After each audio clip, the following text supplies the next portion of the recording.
Hello, everyone, and welcome back for another Real Review. Once again, I am Matt, your local horror bitch, and I'm the founder of Lot Real Entertainment. Thank you for tuning in for this review.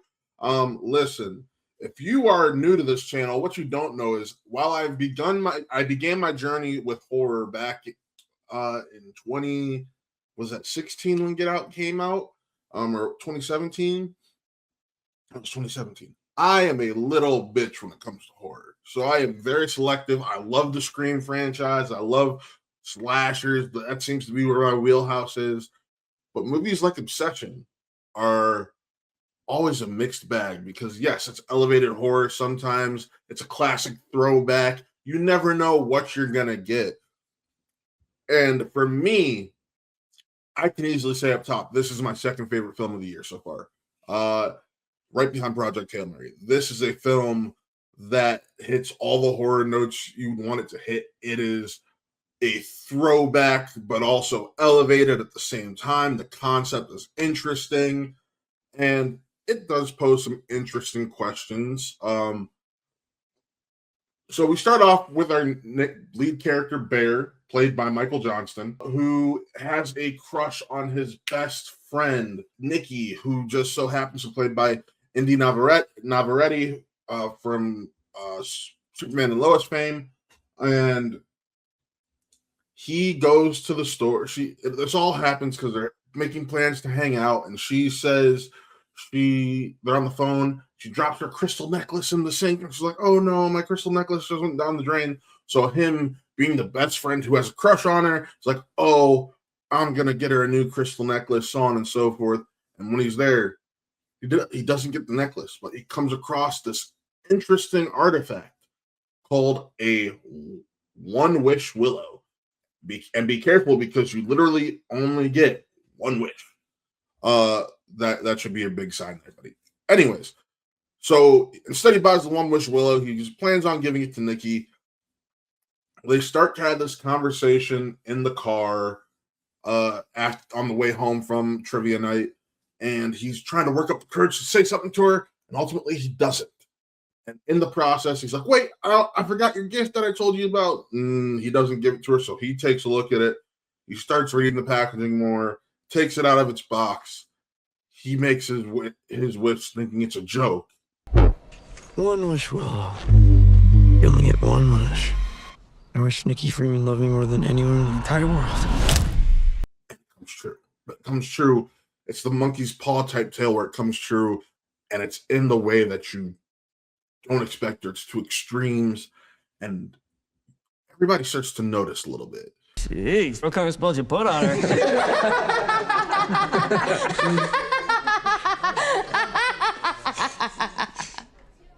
And that's why I think this film is interesting, because we are in a day and age where we are looking at consent in much different ways. And I can't fully go into this. I might do a spoiler review of this film, but that is a conversation that can be had through this film. And ultimately, I feel like there's only one person here who's kind of blameless that things happen to throughout the film, but I won't get into that.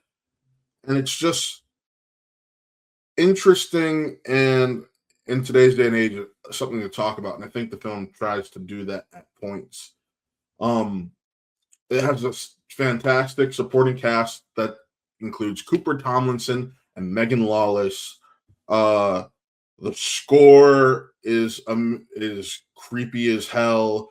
The cinematography is just so awesome, and it's not even shot in 1920 by 1080. It's cropped on the edges, and that adds to it. Like, Curry Barker clearly went for a retro throwback type of feel with this film, and I really dug that. But the absolute standout of this film is Inde Navarrette.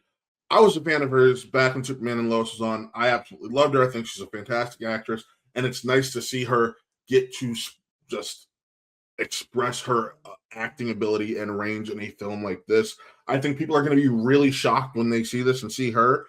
It is absolutely a blast. It is one of those horror films that is so good and so creepy that you want to look away, but you can't. You are so uncomfortable, and it is absolutely incredible. I think I touched on all I can touch on without doing a spoiler review, and honestly, I might do one for this because of how much I really dug it. So with that being said, if I'm going to give this film a rating, giving a 4 out of 5, probably on a rewatch it could go up to a 4.5, but this, absolutely, it didn't overstay its welcome. It's just one of those things, man. You just got to watch it to see what I'm talking about. It is creepy as shit, and when it goes all out in the last act, you will start to lose your ever-loving mind. But those are my thoughts on Obsession. Let me know in the comments if you've seen Obsession during its festival run, if you haven't seen Obsession and are planning to see it this weekend, or if you just got out of the theaters and are now watching this review. Thank you for tuning in. Be sure to check out everything we're doing over here on What Real Entertainment, whether that be the Daily Profit Cast, which we just had an episode of the other night, whether that be our sister channel, What Real Gaming, run by my business partner, Taylor Cleek, where all of our Twitch streams go to live after the fact, or whether it be the reviews and reactions that you see posted throughout here.